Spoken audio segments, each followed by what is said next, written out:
Hi, this is Bob Sorrentino from ItalianGenealogy.blog, and today I'm here with a very special guest, Dr. Ed Iannuccilli, who's written several books, such as Growing Up Italian, My Grandfather's Fig Tree, and other stories, Whatever Happened to Sunday Dinner, and some really cool stuff like that. So, welcome, Ed. Thanks very much for being here. Thanks for inviting me. It's nice to be here, Bob. And how are things there in Rhode Island today? Well, yesterday we had a big storm, but today it's sunny and beautiful and gives me an opportunity to take a walk, which I couldn't do yesterday. Not much else you can do outside these days, but a walk is nice. Well, what I'd like to do is I'd like to ask you to start. Have you researched your family back in Italy at all? Well, I only went as far back as my grandparents. I'm second generation, Bob, and my grandparents came here in the early 1900s. My father's family was from Raccamonfina. Raccamonfina is just a little north of Naples. It's a small town. It's the chestnut capital, if you will. They claim it's the chestnut capital of the area. And I've been back there and I've visited relatives, but I haven't done any real genealogy research there. My mother's parents came from the Provincia di Chieti. Chieti is in Abruzzo, and they came from a little town called Pollutri. I've had the good fortune to go back there also and meet a number of people. Everybody's related in that town, so I have a lot of immediate and distant relatives in Pollutri. So that's about all I've done. I haven't been to churches or town halls or anything.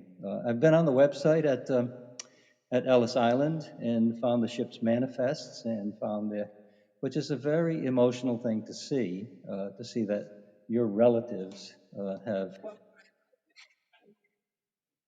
any church records. So I only go as far back as my grandparents. Um, I did look at Ellis Island website, and as I might have mentioned, I found the ship's manifest. I've been to Ellis Island, which is a very emotional and dramatic thing to do, and I've toured it. But that's as far as I've gone in genealogy research. Yeah, we've been to Ellis Island too, and yeah, it's pretty neat, going there. And we just watched a really great documentary the other day about the hospital at Ellis Island. And yeah, we did too.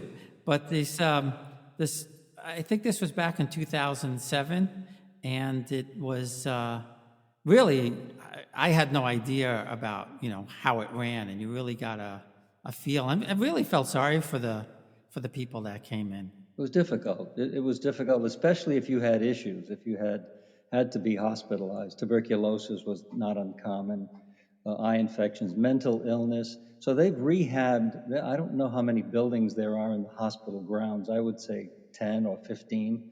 And they've rehabbed a few of them, uncovered some old paintings that were in that area. So really, really looking good. They need millions of dollars to rehab the rest of them. But it was a very interesting tour for me, especially as a physician, to see what was going on. Actually, the healthcare was quite good there. It was quite good.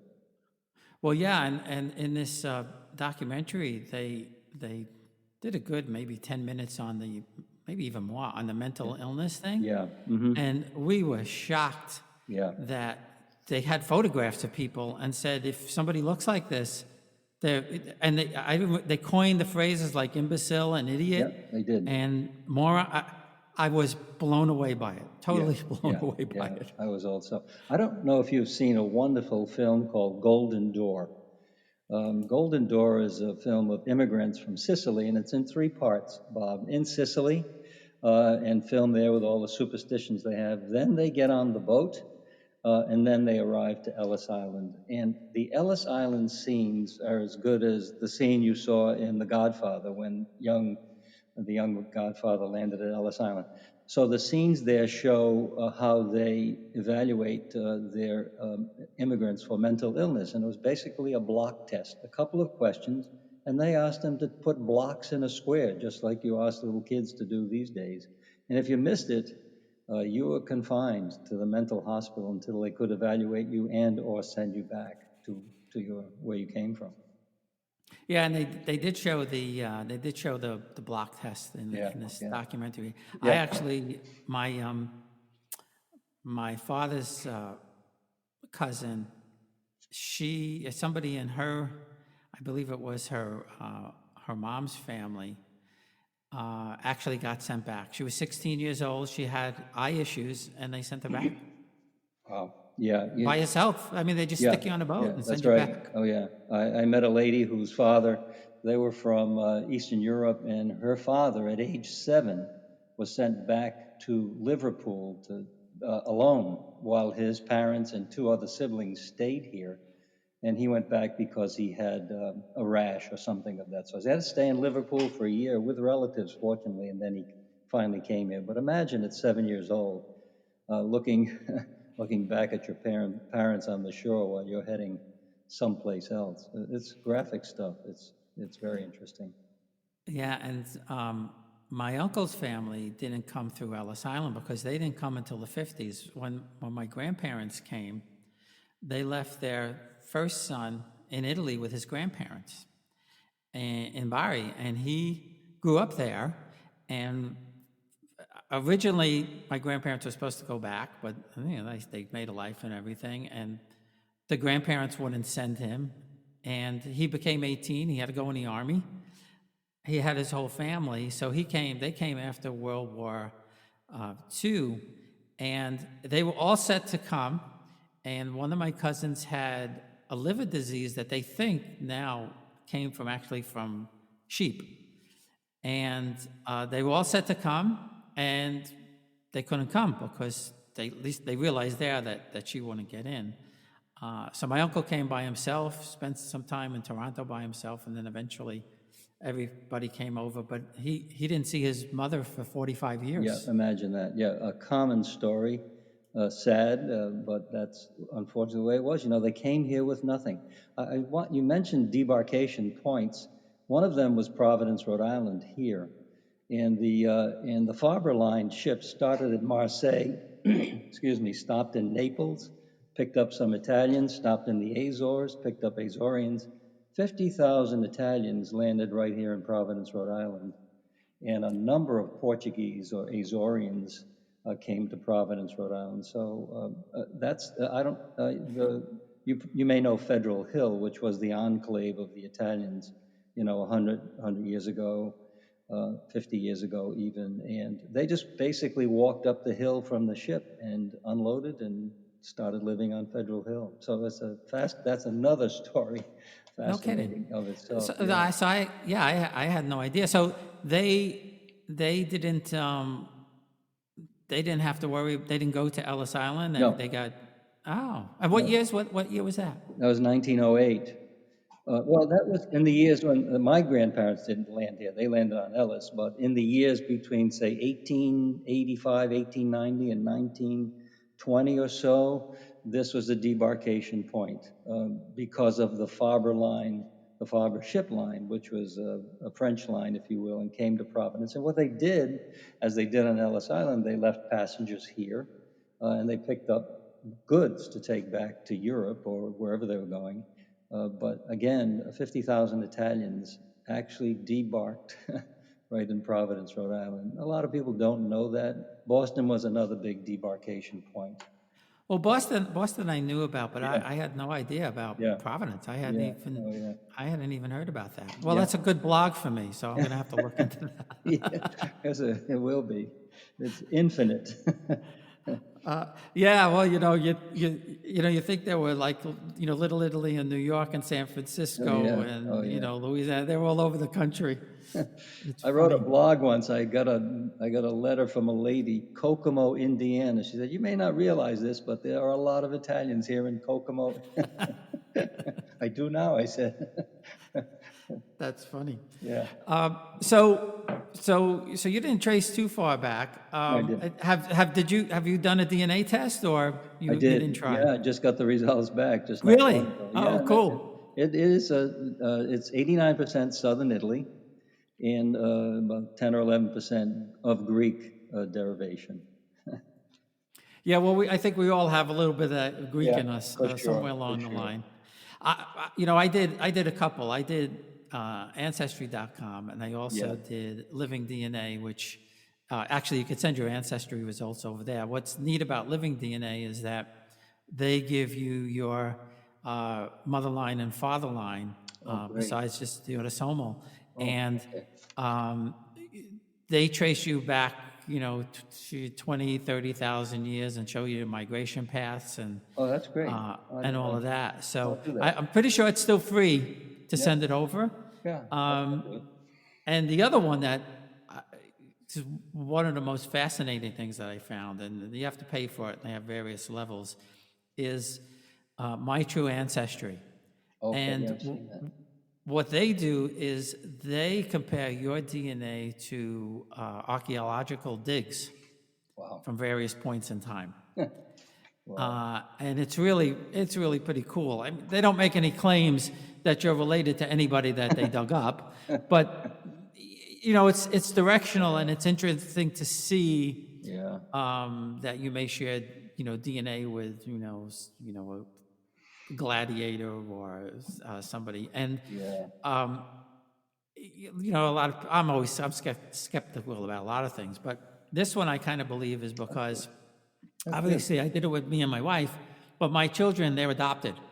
And so all four of us have completely different, My True Ancestry Sure. link ups. So, that's pretty neat to find. Yeah, And, that's a good tip. I wasn't aware of that. Thank you. That's a great idea. Do you go back to the cavemen, Bob, and painting pictures on the wall?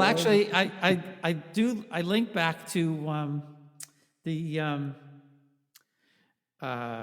what are it called? The Iceman that they found in the mountains of Switzerland there. Very interesting. Oh, yeah, sure. Wow. And what's really interesting about that is my father's my father line actually shows a migration path through the Alps. Wow. Yeah. Oh, my So goodness. so that's Fascinating. Wow. that's pretty interesting. Yeah, I'm gonna do that. I'm gonna do that. That's great.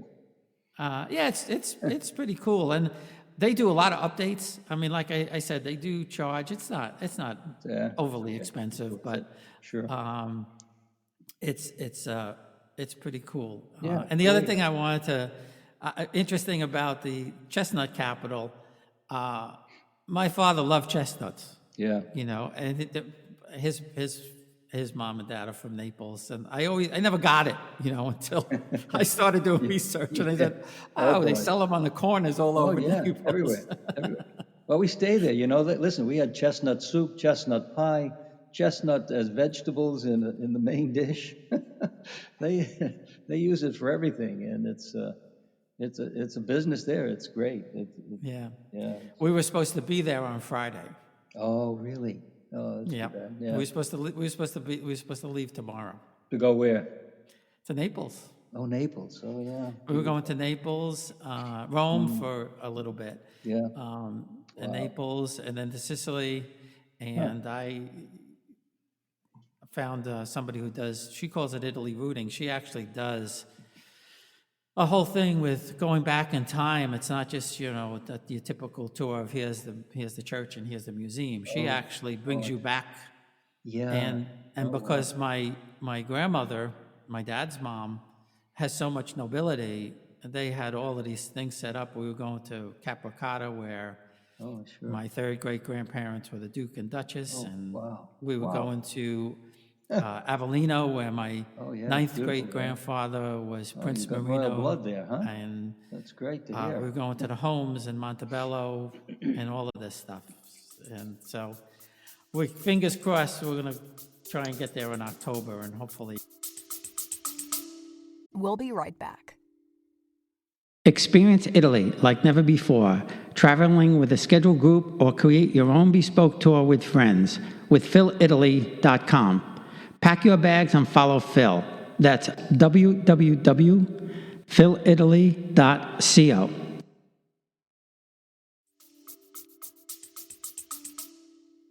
Yeah, after you do that, Bob, please send me that information of that contact. I will. I'll send it to you now. She's very sweet. Oh, great. She's a wonderful person, and great. I was very demanding about this whole thing, saying, I want to go here and I want to go there. And then it started getting expensive. And I said, I Yeah. can't go there now. Yeah, sure.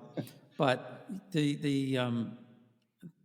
they were setting up, I was going to meet third and fourth cousins that I had never met, only Oh, on yeah. Facebook and, exchanging things. We were Yeah, going to have a big yeah. lunch with 20 people. Yeah. We were going to the Wow. Sorrentino Vineyard. I don't think Oh, they're relatives, oh. but they could be. You got it covered, Bob, from wine to nobility. You got the whole thing covered. I love it. Well, the whole nobility thing is funny because I have my great-grandfather's card. I don't know if I told you this the last time we spoke. And on it, it says his name was Nicola Piramalo. And my grandmother brought, I refer to him as, his business card. I don't know what they are. It's about the size of an index card. Yeah. And it has the crest of the Piramalo Capici wow. Piccicelli. Great. And it says from the Dukes of Capricata. And I never do too much growing up about it. Nobody really talked that much about it. And when I started doing the research, I figured I'm going to find this guy easy. And I didn't. And it was making me crazy. And then I came across this family lineage from the nobility of Naples. And I saw Nicola Piramalo marry Maria Emilia Caracciolo. Wow. And I had never heard that name before. But my father's name was Nicholas. He was the second son, so that made sense. Yeah. My oldest aunt was Amelia, Oh, wow. so that made sense. So I called my cousin who used to live with my grandmother, and I asked her, I said, do you recognize this name? And she goes, sure, that was Nanny's mother's name. And there's saints, and there's an admiral, and she used to tell her stories and all of this stuff. And she used to tell her that her cousin was the princess and all of this, and we thought she was just crazy. Well, it turns out her cousin was the princess. Her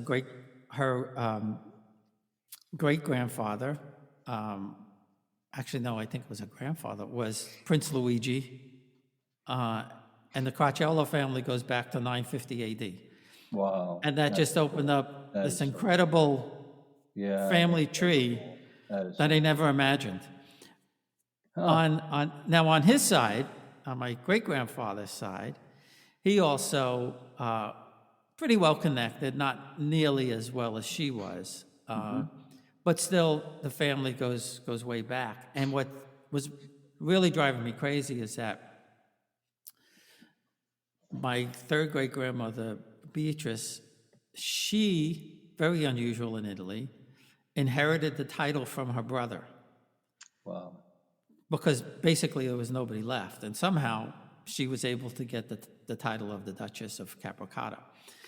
She merged the two family names so that only the eldest son, her eldest son and his descendants have the three names of Piramalo, Capici, Piccicelli. Wow. Everybody else just had Piramalo, and I was going nuts. I'll bet you. Oh, my goodness. You must have been going crazy. And then I finally found some Piramalos. It's not a very common name. Piramalos in Italy, and they said, yes, that's who we are. Oh, boy. So that was pretty exciting. Oh, that's very exciting. Yeah. Oh, all in the Campania area, all in the Naples and surrounding area? Pretty much. Pretty much, yeah. From what I gathered, because you had the kingdom of the two Sicilies, right? Yeah. Naples and Sicily. Yeah. That whole Naples, lesser nobility types, all seemed to gather in Naples. Yeah. So they all had their homes, Capricata, Avellino, Montebello, all these different places. Oh, yeah. But they all were in Naples. Oh, that's just So they all great. summered in their other places. They went there to collect the money, whatever, make sure the crops came in and all that kind of stuff. Of course. But they all lived, from what I gathered from the early 1800s, at least, until unification and beyond in Naples. Oh, yeah. And my grandmother's mom, we went to Italy 20-something years ago, and we were at the train station, and I had no idea that Via Carbonara, where they lived, was a half a mile from the train station, and they must have owned a good part of the whole street because I see on the birth records, this one lived at 22, this one lived at 30, this one lived Sure, at 28. sure, sure. So Wow, they must have had fascinating. this That's whole thing fascinating. going on. Great story. Great story. So speaking of stories, that's enough Yeah. of my stories. What I really want to talk to you is, and I have to confess, I haven't read them yet, but I will. I've been reading your articles, but I'd like to know. I know you were a doctor, but what got you starting in writing these books? Yeah, that's really interesting. And I want to start by saying everybody should write their story because if you don't write your story, it's lost forever. And I'll start at the end by, no, I'll start at the beginning. So some years ago, I would say 10, 12 years ago, I retired from practicing medicine about 20 years ago. And then I had a couple of businesses that I started and sold. And a few years back, I was talking to my children at La Vigilia at the Christmas Eve dinner and saying, well, these are the symbols of the Christmas Eve dinner. And by the way, we have my grandparents to thank for the successes that we have experienced today. They came from this, and they came from that, and then I explained a lot of what you and I have just been talking about, which is the fabric of who we are. And my oldest son said, I didn't know that. And I said, you need to know that. So I said, where will I start? So I wrote a story. I grew up in a three-family home, three tenement home, three-decker, we call them here. And by the way, once I was doing a writing course in Chicago and said to the class, I grew up in a three-decker, and they said, you grew up on a bus? I said, no, no, no. So I remember watching my grandfather, who owned the home and had a lot next door for his garden. Every fall, he would dig a big hole and bend his fig tree over and cover the fig tree. And then in the spring, so I could watch him dig it back up. So I could watch him do this from my third floor window. And that's the story I wrote, how my grandfather buried his fig tree. Now I have a story. What do I do with it? So I sent it to the Providence Journal, the local paper, and it sat there for a while, I guess. And a few weeks later, my the editor called me and he said, "This is charming. I'm going to publish it." Oh boy, I said, you really?" So that was just the beginning, writing about the neighborhood, the grape arbor, the cellar where my grandfather made his wine, my friends, my relatives, feasts, happy days, and a lot of good things about growing up Italian American, the peddlers who came to the neighborhood, the rag man, et cetera, the ice cream man, everybody. And all of a sudden, I have a bunch of stories. Now I didn't know what to do with it. So, in my innocence, I Googled publishers. And don't you think I found a publisher in Rhode Island here? And by that time, I had written a number of stories for the paper. And the publisher said, "Yeah, I've read your stuff. I'll publish the book." There goes one book, comes another bunch of stories. That first one was growing up Italian. The second one, another bunch of stories, essays. They're essays, Bob, of about 1,200 words. You can read them quickly. The second one was what ever happened to Sunday dinner. That's sort of the theme. But again, I write about relatives in school and so forth. And the third one is my story continues. Now I'm in junior high school in the third one. So from that, it's incredible what's happened. I began writing for the local paper. That paper, then all the freelance writers were released from the paper for obvious reasons, and I got picked up by an online newspaper, Go Local Prov, and I write every week for them. And it's a variety of things that I write. So I have an ebook which combines all the stories in the first three books. I'm ready to do a fourth and a fifth book. I have a video. I had a blog. So the whole thing is just taken off from one simple thing, remembering how my grandfather buried his fig tree, which to me, and I made it a symbolic story, it's a symbol of saving, of nurturing, of loving his garden and his figs. So that's where it was. It was a hardworking man, and that's all I remember. He actually probably, I never saw him without a shirt and a tie. So he was sort of the nidus of a lot of the stories. Um, and it's continued. I mean, I could continue to. I have 100 stories to write, and if you think about it, if you think about growing up, write the stories for we're into the fifth and sixth generation from those immigrants who've come here, and they're forgetting about that stuff. They're forgetting about the difficulties that all immigrants faced when they came to the United States. This isn't new. What's going on with the immigrants? None of this is new. It's all been played out before, but they need to know the story of what makes this country so great and what gives them the opportunity. So at every chance, at every lecture I give, at every presentation, I implore people to write their stories. Here's just this is a long answer, but I'll tell you one last thing. Before my mother passed away at 95, some years ago, I gave her a book. And at the top of each page, I wrote, who was your first boyfriend, your first girlfriend, your favorite dress, your favorite school? And my mother never punctuated everything. So she wrote and wrote and wrote. In this book of one sentence, from beginning to end, is a host of stories that I haven't even gotten to. Here's what I should have done. I should have videoed her, Bob. I should have videoed her because what I've done with my brother is we sat in front of a video and we talked for a couple of hours, and all the old pictures were interspersed and all the memories that we had, and now we have a video and our kids love it and my grandchildren love it and I love it. So there are lots of important things going on that we need to do in this world, in this country, but this is fun. This is fun and it's memory and it's an emotional journey. Sometimes I give a presentation. People ask me to read a story about my aunts. I can't read it, even though I've written it and read it 100 times. It's hard to read because it's an emotional journey, just like the journey that you're on. It's emotional when you go to that town. Say, gee, my great great grandfather stood here, or my grandfather, or my father was here. And it's when I saw my cousin in Roccamonfina, I started to cry. He looked like everybody I knew here. So it this so it, record the story, record your story, and that's what I've been doing, and it's great. So I've been all over the country selling books, giving presentations. So I just take my brands. Now I'm on your podcast.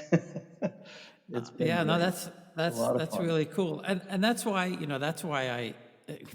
I started the blog kind of as a hobby, but another way of just keeping my research and sharing Right, it with anybody right, in the family that want exactly. to see it and understand it, and Yeah, finding records from the 1800 and finding my third great grandfather's signature on these records. yeah, It was amazing. I'm finding my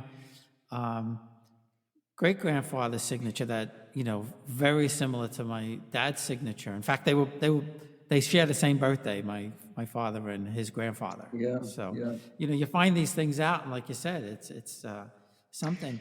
To yeah. your point about the stories, I got wind that my cousin, the youngest son of my uncle that stayed in Italy, that he taped his father in Barres probably about, I don't know, 25, 30 years ago or something Oh, like that. incredible, And incredible stuff. he never translated, never did anything with it. And I said, Joe, you have to do this. Oh, You you have got to to do it. translate this. You got to And he do it. said, I tried, I got choked up, I couldn't do it. He said, I'm going to get a hold of my sister and we'll translate it. And it was Yeah. fascinating Oh, because yeah. he gave us, he basically told us how he lived in Italy in 1915. And all of these stories through a war, what he did, he used to walk the streets with his grandfather with the cow, and they'd stop, and if he Oh, wanted milk, he'd milk great. the cow in front of your door, you know. You know what, So, Bob? He can get that digitized in a second. They'll take that film and I just had a couple of films digitized, and now I can just click them on the computer, and I watch them all the time. Old well, stuff. his is just a voice recording, but I've done that with films that my father took from the 40s Oh, of great. when my Yeah, uncle was in yeah, Toronto, yeah, yeah. and Great stuff. things in one of my aunt's basements, Yeah. and Oh, that's great. things like that. Yep. Yeah. And Wonderful. I put it out there on Facebook and a few places, and I have my mom and dad's wedding. from Oh 1944, my God, that's and it's incredible. in Oh, and priceless. it's in color. Oh, it's precious. Oh my goodness And gracious. people Yeah. say, "How did you? Oh, How?" And I yeah. said, "Well, my father worked for the Daily News and WPIX in New York Yeah. City, so How good is that? he Oh my had God. friends, I guess, who were able to film it, or Oh, that's so good. somebody did it." And we have my grandmother in Canada when she, first meeting my uncle, and we Hmm. have we call it the wedding. Uh, when my uncle was in Canada, and my mom and dad went to visit, my grandmother was there. They had a scarecrow, and they decided to take my second oldest girl cousin and marry her to the scarecrow.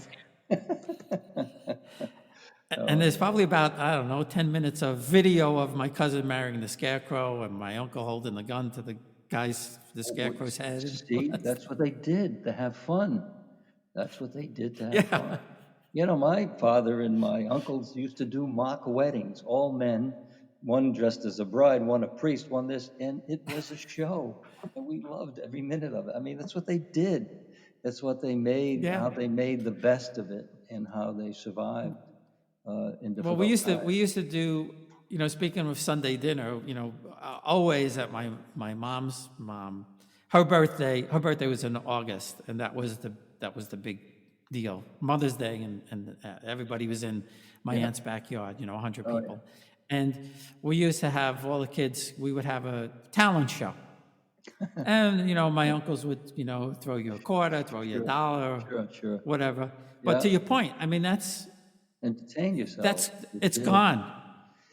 Yeah, it's gone to a certain degree. It's gone. It's done, it's done in other ways. Things change, Bob, and we understand that they change. But it's done in other ways, and young people are doing their thing. It's not as the nidus is not the family as it was because we travel. I mean, I have kids all over the country, working all over the country. I walked to everybody's house. We didn't, Right. you just walked. I mean, and on a Sunday dinner, my grandmother cooked. It wasn't a question of whether you were invited or came or not. It was expected. You just showed up there, and if you had 10 friends, they showed up too with you, and it was. And people looked at each other and they talked, and there was music in the background. There was no television. There were no phones. So that's what we did. But that's how they survived. They survived with family and neighborhood and feasts, just like you're talking about. Got together and made a party. And were they stressed? Absolutely. They were stressed. But that's how they made it during difficult circumstances. They were so, almost all the immigrants were badly beat upon, badly beat upon. It's terrible what you hear from the beginning, 150, 200 years ago, what happened to all the immigrants. And then, this country in its wisdom in 1924 said, that's it. Too many Italians here, too many Europeans. Here's a new law. The new law says you can't come here anymore. So in 1924, you look at immigration trending, no more immigrants from Europe and Eastern Europe. So no Italians came. Then in 50, there's another wave of Italians because our government opened it up for Italians and Europeans again. And it turns out the birds of passage business where the guys came here and they worked and they went back home and they brought money and they came back and forth. Well, they became citizens along the way. And then their offspring in Italy said, wait a second, I'm an American citizen, 1952. Boom, they came here in a second, and a huge wave came to this country in the 50s when they opened up the immigration laws again. So it's just a recycling story. And the more you do your research, the more I do more writing, the more people you talk to, the more you realize how difficult it was, and the more you appreciate what they did for us coming here with no money. It's just, it just, Yeah, and to your point, I mean, I think for people of our generation who actually knew our grandparents that came from Italy and, understood all of that, it's a little different now because, to your point, they're they're just Americans, you know. We were Italian Americans because Yeah, we grew up yeah, with the homemade wine and the bent over fig tree and the grapes and all yeah, of that and the yeah, Italian accents, yeah. where they didn't. But it's an interesting phenomenon, Bob, that happened to us in the 40s and 50s. Now the GIs come back, they're a little bit educated about the world. They come back with war brides. And the Italians who are here are embarrassed by Mussolini because when they were in Italy, they thought he was great. They came here, he declares war against the United States. The Italians get profiled. You know, there were 50,000 Italians put in an internment camp in Montana at the same time that the Japanese were. So the Italians said, "Wait a second, we have sons fighting in the war. We didn't do anything. So if it isn't because of anything we did that they're ostracizing us, it must be because of who we are." That's when you saw the white flight after World War II, the white flight away from the Italian neighborhoods, the sons and daughters who said, "Oh, my parents talk funny, they walk funny, they look funny, they dress funny, so I don't want anything to do with it." So my grandparents did not speak Italian because it wasn't because they were in America and wanted to speak English. It's because they were embarrassed by this whole Mussolini business. So I never heard Italian except an occasional slang phrase when they didn't want me to understand something, like maybe someone was pregnant, God Yeah. forbid. Ye God's pregnant. Um, and I heard this Gumba language, until I went to Italy. I'm sure you had the same experience. And I heard a guy in Florence answer the phone. He said, "Pronto, come va?" I said, "What is that language? I've never heard that." And so I started studying Italian, but I never spoke Italian until 20 years ago when I went to classes. So, Yeah, that's see. I grew up with see with my dad's mom. She spoke very little English. She spoke mostly Italian. She would speak once in a while. His father, he died when I was 2 months old, so I didn't know him. But he had a business in New York City, so I'm sure he spoke pretty decent English. Um, my mom's mom and dad, to each other, they spoke almost just Italian. To the kids, it was mostly broken English, it with sprinkling of Italian, still a little bit here and there. But the love for America was prevalent, and even though my grandmother, my mom's, she had 5 sons in the service at the same time. yeah, imagine Yeah. that And they today. all came back, They luckily. came back, fortunately, Yeah. yeah. Look, they escaped poverty. They were dying in Italy, so they loved this country because there was work, because they could raise a family, meager wages, of course, and the lowest labor possible, but they could make a difference for their offspring. They could get them educated. They could get them to college. I was the first one who went to college in my family, not because people didn't want to, because they couldn't. They had to go to work. They had to support families, to survive. So the story is amazing. It's emotional. It needs to be recorded, and that's why I do it, and I love it. I do it for myself and for other people too. But I get a lot of feedback, and I hear from people like you. And by the way, let me ask you a question. Why did your family settle when they came here as immigrants? Settle where they did? Where did they settle when they came, Bob? Yeah, that's a really good question. My mom's family, all I know is that when they first arrived, they lived in Hell's Kitchen for several years. Then eventually they went to Corona, Queens, and my grandmother's, or actually it was, yeah, I think it was my grandmother's brother, Dominic. He had an ice business. So how all of that happened, I don't know, but I think he was here first, and somehow he had this ice business, and this we're talking in the 20s, and So he so was getting ice from the lake or the pond or someplace. yeah, who knows, and he was, from what I gathered, fairly well off. My grandfather and some of my uncles worked for him delivering Mhm. ice. And so they eventually wound up in Yeah, Corona, yeah, Queens. yeah. And Interesting. from there, my dad's mom and dad, my grandmother's aunt lived in New York City. She came in 1905. And I could never understand why she, of all people, because I knew they had some prominence in Italy, why did she come? Until I found that her aunt was here. Yeah. And I said, Hmm. that's why she came. Became, yeah, invited. Yeah, yeah. Why? Did they say that life is better here or come join, you'll like it here, whatever? I don't know. They lived in New York City. Then they moved to Scotch Plains, New Jersey, of all places. And that's where my father was born. And then what I learned from my cousin, and it's a bit fuzzy, something happened with the business and somebody stole from them or something happened and they wound up Hmm. losing Yeah, the house. And in interesting. any event, they wound up in Corona, Mhm. Queens too, and then Interesting. eventually into Whitestone. So, um, Yeah. Well, this whole business, you hear the words chain migration or social migration. Now, this wasn't invented a couple of years ago.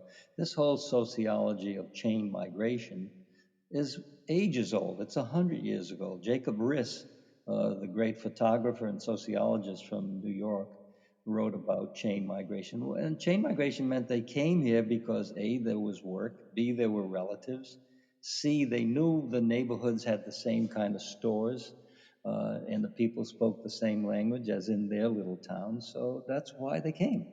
And then they moved along. They found opportunities in different areas, and they were industrious. I just looked at a story about Giannini, the guy who founded the Bank of America. It's an incredible story. Absolutely. This is what happened. But I think that those people of means, those people who were educated, your family, were looking at World War One and looking at maybe another world war. And they probably thought, we may lose something here. There's better opportunity in a stronger country. I'm just guessing that, but I'll bet they processed that whole business of, well, definitely with my mom's, and I only learned this recently from this interview that my cousin did uh, with his dad. Um, my grandfather fought in Libya ah, in like 1911 or something like wow, that, wow, and in man. 1914, when it looked like there was going to be another war, Yep, my yep. grandmother said, "You're not going to war. We're going to go to America."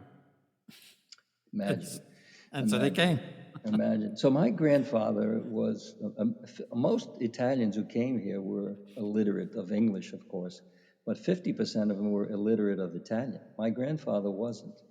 And in an entry, I have his diaries. I have 6 years of his diaries. Most what's in there, Bob, is what he made every day, 50 cents, a dollar when he was here. But he wrote an entry in the diary in 1939. The entry said, Credo che verrà un'altra guerra mondiale. I believe there will be another world war. That was in 1939, December. I have the diary right here. And we didn't get in till 41.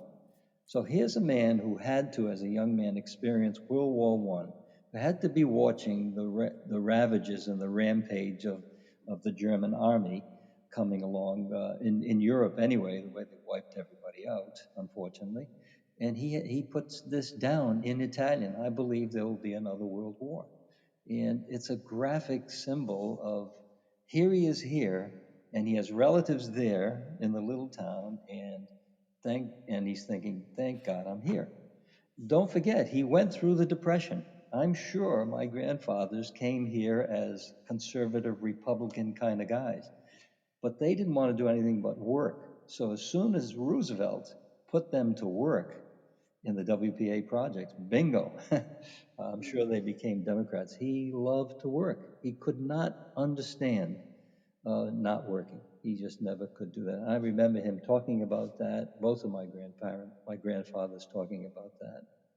So it's just an amazing journey, and when you live it, I'm sure you have a wave of emotion come upon you. More than just eureka, I found this great-great-grandfather. Thanks for listening. Follow us on Facebook in the Italian Genealogy group or at www.italiangenealogy.blog.